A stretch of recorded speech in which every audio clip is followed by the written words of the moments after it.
Assalamualaikum warahmatullahi wabarakatuh. Okay, so saya buat kelas ni untuk DLM 6B ya. Okay, so ini adalah rakaman untuk kelas yang saya janjikan tu. Alright, okay, ada objektif yang kita nak capai pada hari ini, iaitu kita nak tengok sejarah awal negara berdasarkan apa yang ada pada buku kamu tu, okay, pada modul.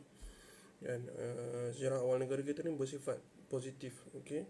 So dan kita kena berbangga lah dengan apa yang ada di tempat kita tu, okay. Dan kita juga perlu untuk melihat sejarah dari sudut yang berbeza. Kalau kita tengok dia sebelum ni adalah satu yang membosankan, dan kita cuba ubah benda tu. Okay, kemudian untuk attendance, okay, untuk attendance saya nak minta semua sekali pergi dekat saya punya website ni, okay, /Cikgu bahan mengajar. Kemudian tekan dekat attendance tu. Okay, so dia akan pergi kepada site ni. Alright, so nampak yang color hijau ni kan. Okay, yang color hijau ni submit your attendance. Cuba tekan kat situ, dia akan pergi kepada Google Form lah. Alright, so masukkan PDL, okay, dan berapa kamu punya ID. Tekan subject dan tekan submit lah. Okay, so itu untuk attendance. Okay, kemudian kita pergi kepada remote activity mukadimah. Okay, sebelum ni saya dah bagi aktiviti kepada korang, okay, yang perlu untuk korang jawab, yang menggunakan platform saya ni, yang ni. Okay, your idea. Dan saya nak tengok lah, okay, awak punya respon. Okay, so ini anda punya respon. Okay, kita tengok berapa orang yang submit. Okay, count 21 tambah ni 22 lah. Kan, okay, jadi ada beberapa orang yang belum hantar, yang tak hantar. Kan. Okay, jadi kumpulan 1,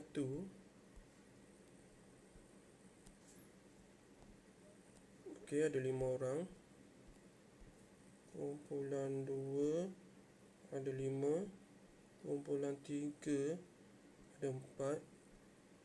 Kumpulan 3 ada 3. Kumpulan 4 ada 5. Dan kumpulan 5 ada 4 orang. Okay, so yang tak cukup sekarang ni adalah kumpulan 3 dan juga kumpulan 5. Okay, yang ni pun saya kira sebagai penyertaan untuk aktiviti berkumpulan. Okay, so saya akan kirakan markah, okay, kepada kumpulan lah. Okay,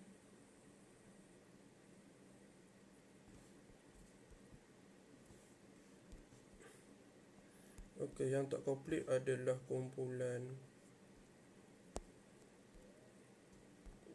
3 dan kumpulan 5 ya. Okay, yang lain semua hantar.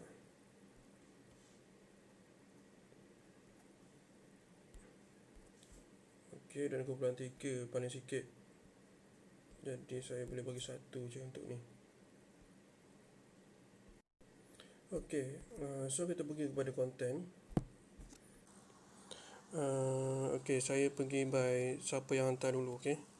Alright, so yang pertama adalah daripada Ashraf Okay, penting untuk semua rakyat Malaysia, okay, bagi mengenang, okay. Alright, so kita remark untuk ayat mengenang ni. Kemudian kita pergi kepada yang seterusnya. Mengingat semula, sejarah penting diterapkan supaya memupuk. Okay, memupuk. Okay, kita pergi kepada yang seterusnya. Okay, daripada Siti Khadijah. Okay, banyak campur tangan. Okay, membimbangkan. Okay, mempertahankan. Okay, supaya kita dapat mempertahankan tanah air. Alright, kita pergi kepada yang seterusnya. Okay, kita rangkau sikit. Okay, mengapa saya perlu belajar sejarah peringkat pertama? Kerana akan mematangkan kita. Alright, so banyak kebaikan yang kita dapat daripada belajar sejarah ni, kan. Jadi, okay, so ini antaranya kan, supaya kita dapat mematangkan sayang kepada negara kita. Okey, kita pergi kepada rangkuman kan. So daripada keseluruhan apa yang anda nyatakan, berkaitan dengan kenapa kita perlu belajar sejarah kan. So kita nampak keperluan untuk sejarah ni dipelajari memang penting lah, kepada negara kita, sebab dia akan mewujudkan masyarakat kita, masyarakat yang kuat, masyarakat yang kukuh, masyarakat yang mempunyai jati diri yang kental. So sejarah adalah pengalaman juga, sebab benda yang lepas, kita belajar daripada pengalaman orang. Jadi kita tak perlu untuk menghadapi benda tu supaya dia jadi pengajaran untuk kita. Sejarah boleh dijadikan sebagai panduan sebab dia benda yang dah ada kan. Benda yang dah ada, kita just tengok pada sekuen apa yang berlaku. So dekat situ kita boleh ambil dia sebagai panduan, dan dia juga menjadikan kita lebih baik. Orang yang bijak adalah orang yang mengambil daripada pengalaman orang lain, untuk menjadi lebih baik. Kita pergi kepada yang seterusnya berkaitan dengan sejarah awal negara. Kerajaan awal, apakah kerajaan awal yang muncul pada mulanya, dan pada bilakah dia bermula, pada awal sebelum Masihi ataupun pada Masihi itulah kan. So kamu ada buku modul, kamu boleh buka muka surat 1 hingga muka surat 5, untuk PDP pada kali ini. Alright, so kita pergi kepada Kedah Tua kan. Kedah Tua, kalau diikutkan, ini adalah kerajaan terawal yang wujud dekat tanah Melayu, iaitu pada kurun kelima. Pada muka surat 2 kamu boleh tengok kan. Kurun pertama adalah kerajaan Funan. Kemudian kurun kelima maksudnya 500 Masihi. Kerajaan Kedah Tua telah wujud. So awal sezaman dengan Nabi junjungan kita, pada lebih kurang 570 Masihi, Nabi junjungan kita dilahirkan. Kita pergi kepada yang seterusnya. Untuk yang seterusnya kita tengok bahagian muka surat pertama ni kan. Wilayah kita merupakan wilayah yang berpotensi. Disebabkan oleh apa? Tempat kita memang kaya dengan galian, macam damar, rotan, galian emas dan juga timah tu.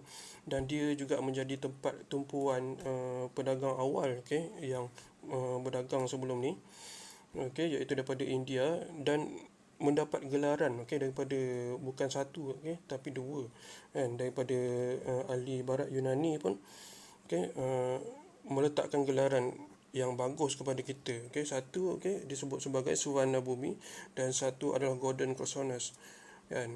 So itu satu benda yang bagus. So secara ringkasnya, rumusan untuk tajuk yang pertama ni kan, kita tengok sejarah awal negara kita ni merupakan satu yang positif lah. Dan benda ni, apa yang ada dekat tempat kita, sebenarnya menarik minat orang luar untuk datang memiliki tempat kita. Dan diorang datang dengan cara menjajah lah. So dekat situ kita tengok kenapa negara kita ni banyak sejarah dijajah oleh kuasa-kuasa luar. Kita pergi kepada yang seterusnya. So ini berkaitan dengan kerajaan Melayu Melaka lah. Kalau kita tengok sejarah kerajaan Melayu Melaka kita ni merupakan sebuah kerajaan yang gemilang, yang menjadi tumpuan dunia. Dan dia juga mempunyai sistem yang sistematik lah. Dari segi perdagangan, dari segi perundangan. Alright.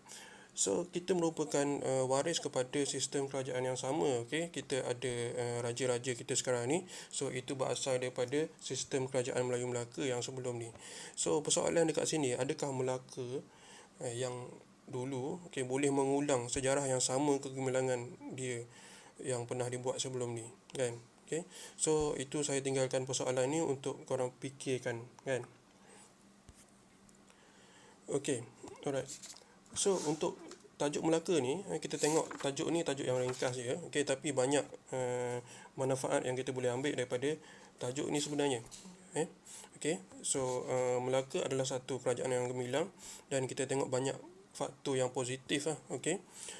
Dari segi muka bumi dia, dari segi kepimpinan, orang yang datang membangunkan kerajaan Melaka tu bukan orang yang sembarangan. Kalau kita tengok Parameswara tu asal daripada mana kan. So dia ada backup juga daripada orang laut dekat tempat tu, dan sistem perhubungan dulu. sistem perhubungan dahulu menggunakan jalan pengangkutan air, kan. Okey. So kalau ditanya, okey, berkaitan dengan Melaka, bolehkah dia mengulang sejarah yang sama kegemilangan dia, kan. Kita tengok pada situasi terkini sekarang ni, adakah dia menggunakan sistem yang sama dari segi perhubungan, kan. Sekarang tak lagi lah, sebab kita ada internet, kan, kita boleh berhubung jarak jauh. Kemudian kita ada pengangkutan udara. Jadi laluan perdagangan atau hubungan dunia tidak lagi tertakluk kepada sistem pengangkutan air. Alright. Okey. So berkaitan dengan Melaka, kan. So tajuk seterusnya kita tengok faktor ke arah kejatuhan dia, kan. Dan yang menyebabkan Melaka naik adalah disebabkan oleh banyak faktor positif, dan Melaka jatuh disebabkan oleh banyak faktor negatif yang berlaku ketika tu. Kalau kita pun, kan, diduga dengan bermacam-macam musibah, dengan ujian, kan, okay, kita pun akan jatuh juga, kan. Okay. Tapi itu bergantung kepada macam mana kita adapt benda tu lah. Okay. So ini juga kita boleh ambil sebagai pengajaran, kan. Okay, perlu diteliti dan diambil sebagai iktibar. Okey, dari segi faktor dalaman, kan, memang satu faktor yang penting, ya, menyebabkan kejatuhan. Okey, kita tengok dia punya pemimpin yang lemah ketika itu, iaitu Sultan Mahmud, ya. Sultan Mahmud adalah seorang yang lemah, okey, tidak banyak memberi perhatian kepada pentadbiran.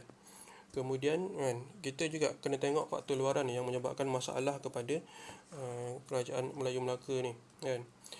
So berlakunya serangan Portugis, okey, itu yang menyebabkan kerajaan Melaka terus jatuh, okey. So serangan daripada luar ni pun berlaku semasa lemahnya kerajaan Melayu Melaka. So ini juga sebagai satu pengajaran kepada kita supaya kita tidak menjadi lemah, okey, dengan situasi yang melanda diri kita lah, okey. Alright. Okey, so secara rumusannya, okey, kalau kita tengok daripada sejarah kerajaan awal dan juga kerajaan Melayu Melaka ni, okey, satu benda, kita ada satu sejarah kerajaan yang awal yang positif, okey, kita ada tempat yang bagus, kan, yang menyebabkan orang tertarik minat untuk datang mengambil tempat kita. Okey. So dari segi kerajaan Melayu Melaka pun kita boleh ambil dia sebagai satu panduan, okey, kepada pentadbiran kita, okey, kepimpinan kita. Okey. So untuk menjadi bagus, okey, sepatutnya kita mempunyai banyak faktor-faktor yang positif lah, okey, dari segi contohnya kehidupan seharian kita mendekatkan diri dengan Tuhan, kan. Okey. Kita belajar bersungguh-sungguh, okey, kita ada strategi yang betul untuk belajar, okey, itu contoh.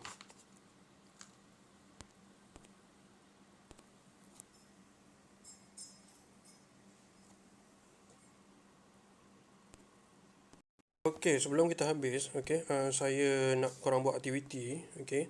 So korang nak kena install dulu Socrative Student. Okay, alright. So room name, okay.